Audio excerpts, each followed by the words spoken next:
Tonton terus News TV dan news.co.id agar tidak ketinggalan update berita terbaru dari kami. Jangan lupa dukung terus channel kami dengan cara subscribe, like, dan juga komen.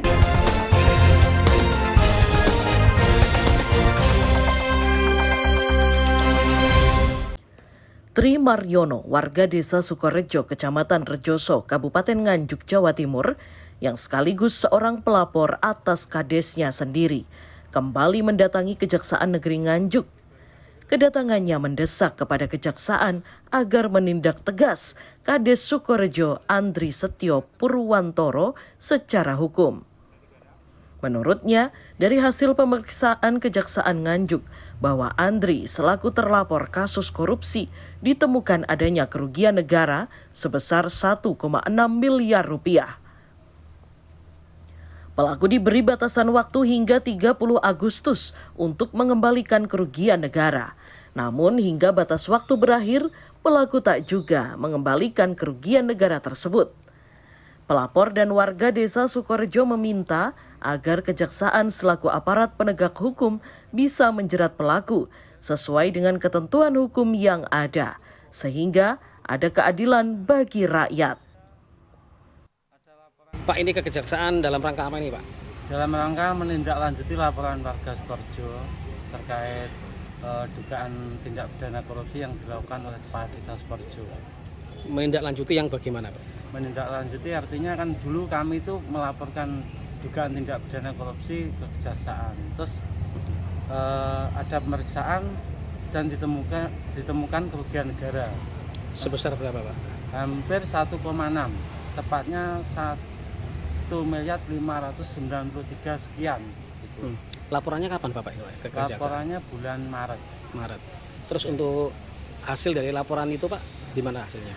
Hasilnya kan itu setelah ada temuan kerugian negara, selanjutnya kepala desa diminta untuk mengembalikan kerugian negara tersebut dan diberi waktu 60 hari kerja. Berarti sampai sekarang sudah melampaui atau bagaimana, Pak? Sudah, deadline-nya tanggal 31 Agustus itu sudah deadline. Hasilnya Pak Kepala Desa mengembalikan atau tidak, Pak? Tidak, sampai sekarang tidak mengembalikan. Sampai batas waktu yang ditentukan itu tidak mengembalikan. Terus hasil Bapak saat ini ke Kejaksaan apa hasilnya, Pak? Katanya suratnya itu disposisi dari Pak Bupati itu di ruangan Pitsus. Gitu. Disposisi yang bagaimana itu, Pak? Disposisi artinya Kepala Desa harus mengembalikan ke kerugian negara tersebut, seperti itu. Terus tindakan dari Kejaksaan sendiri apa nanti, Pak, setelah deadline ini tidak dilakukan oleh Kades, Pak? Tadi ketemu sama Kasih Intel, katanya masih koordinasi dengan Pitsus gitu. Tapi harusnya kan ini sudah melampaui batas waktu yang tentukan, harusnya kan menindak kepala desa tersebut gitu. Nilainya juga fantastis. Jangan sampai kepala desa tersebut seperti laporan yang dulu tidak ditindak menurut saya. Contohnya Balai Desa Sukorejo sampai sekarang ya belum selesai. Belum dibangun, Pak, ya? Belum selesai rehabnya. Terus maunya Bapak apa nih, Pak? Pak Kadesnya harus ditahan, dipenjara atau bagaimana nih? Ya, itu bukan mau saya. Indonesia kan ada undang-undang gitu. Kalau melakukan tindak pidana korupsi sanksinya apa kan Sudah jelas. Harusnya kami itu warga lebih diedukasi sama Kejaksaan, harusnya seperti itu malah. Tidak dibelok-belokkan sana sini gitu. Menurut Bapak Kejaksaan Nganjuk ini sudah fair atau sudah objektif atau bagaimana, Pak? Menurut saya belum. Contohnya tahun yang dulu itu nyatanya sampai sekarang Balai Desa tetap belum selesai rehabnya seperti itu. Kalau harapan dari pelapor sendiri, Pak? Harapan dari kami, kalau memang ada tindak pidana korupsi, ya harus ditindaklanjuti. Sementara Diki Andi Firmansyah Kasih Intel Kejaksaan Negeri Nganjuk mengaku bahwa hingga saat ini pihak Kejaksaan masih melakukan pendalaman atas laporan tersebut.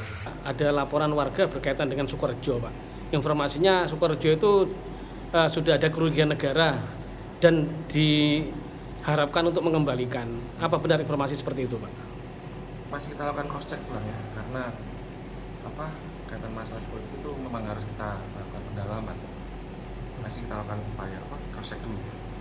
Informasinya sudah ada kesepakatan untuk pengembalian di tanggal 30 Agustus lalu, tapi sampai sekarang belum ada tindak lanjut dari kepala desa. Bagaimana? Baik, nah, makanya kita akan cross check dulu dan dilakukan pendalaman. Ya. Namun sudah dilakukan pemeriksaan mendalam, Pak ya? Makanya nanti kita cross check dulu. Kita cross check dulu dengan apa yang disampaikan oleh teman-teman ini. Sebelumnya, pada bulan Maret 2022 lalu, pihaknya melaporkan Andri ke Kejaksaan Negeri Nganjuk atas dugaan korupsi dana desa tahun 2019 hingga 2020. Namun, hingga setengah tahun ini belum juga ada hasilnya. Haryadi Suwandito, N-News TV.